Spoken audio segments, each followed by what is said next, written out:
just like the front stub axles, the rear stub axles can become damaged over time from a crash or just general bashing. So let's take a look at how you would go about replacing it. Before we get there though, I just want to do a comparison of the front stub axle to the rear stub axles. The fronts are slightly shorter than the rears, and also the molding where they connect to the driveline is a little different. So depending on which one you are replacing, make sure you get the right part. And just like the fronts, the rears come in packages of 2, and then some pins for the hex that will hold the wheel. Okay. So for this demonstration, we'll be replacing the rear stub axle and this tire. First thing to do is to remove the tire, 4-way. With the tire removed, we can see how the axle is positioned in the bearing carrier there. And to get access to it, we're going to have to remove the bearing carrier from the A-arm and this linkage arm right up here.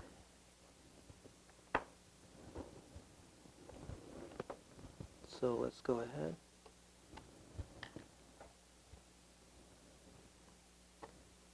$2 hex driver for the linkage.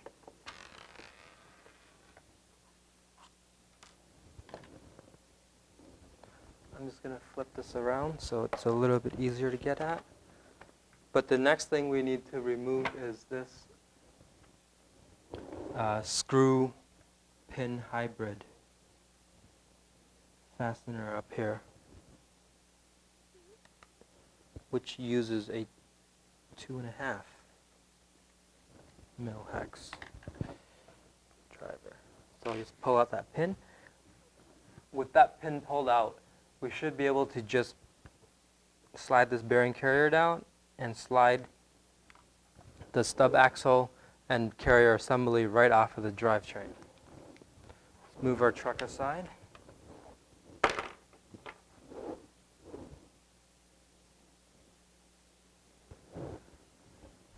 So as we can see,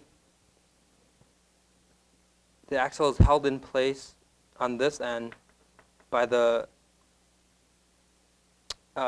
molding here, and on the front it's actually this little pin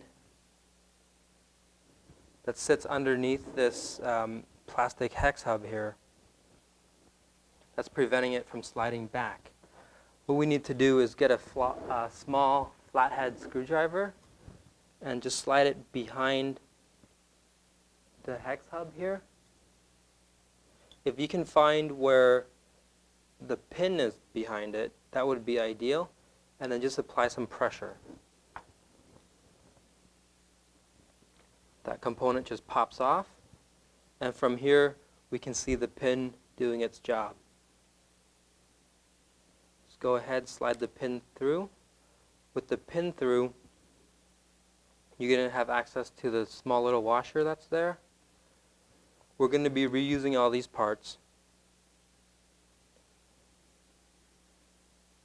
And then just slide out off the axle. Now, when these axles take damage, they can be bent or just sheared right off. A bent axle can be identified by a wobbly wheel when you're trying to drive your truck. So, again, just like the fronts, just going to get some needle nose pliers and apply some force underneath this part that attaches to this ball.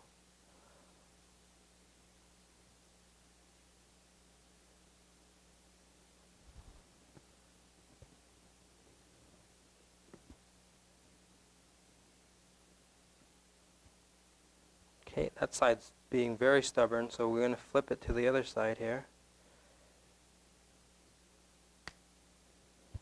Okay. So once you get one side off, the other side usually comes off very easily, just like so. So here's the old stub axle, the replacement. And what we need to do first is get one side of this to hinge onto that pin again.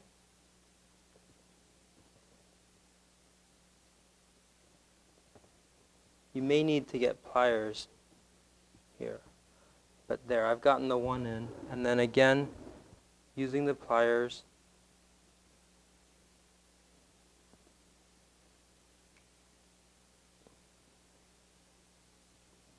just nudge the pin underneath here. You're going to have to apply a little bit of force.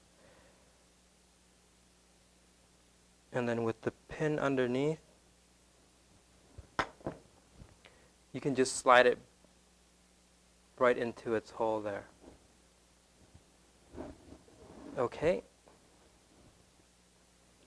With this, we can go ahead and install it back into the bearing carrier. Before we do that, now would be a great time to clean the bearing carrier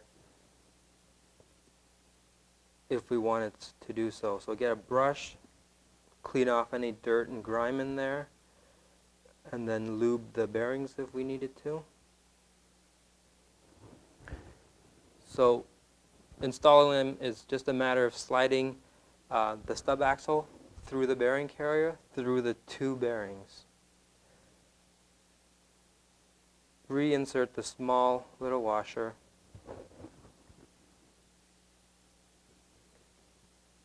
And then the locking pin, just slide it through, like so.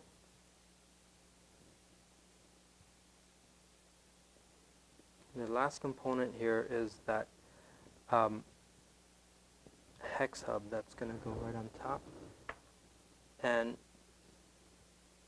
it's got a little channel cut out to capture this pin in here. So line it up with the pin and then apply some pressure and snap it on. With everything reassembled here, we can go ahead and reattach this drive shaft back onto the other part that's on the truck. Now, the shaft here, if you take a close look, you'll see that the shaft is keyed. So it'll fit in a particular way. So don't try to force it on.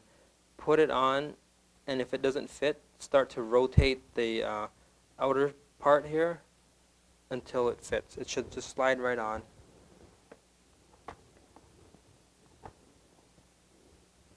Okay, and then just fit the bearing carrier into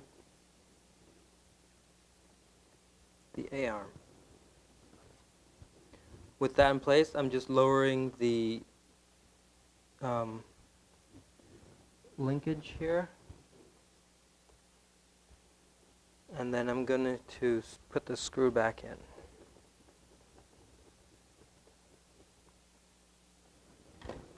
Okay.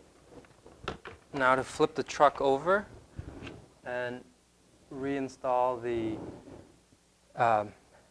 pin screw combination here. Again, just slide it through the A-arm, through the bearing carrier, and then with the driver, tighten it down. Final thing is to reinstall the wheel, nut into a 4-way or appropriate wrench, tighten it,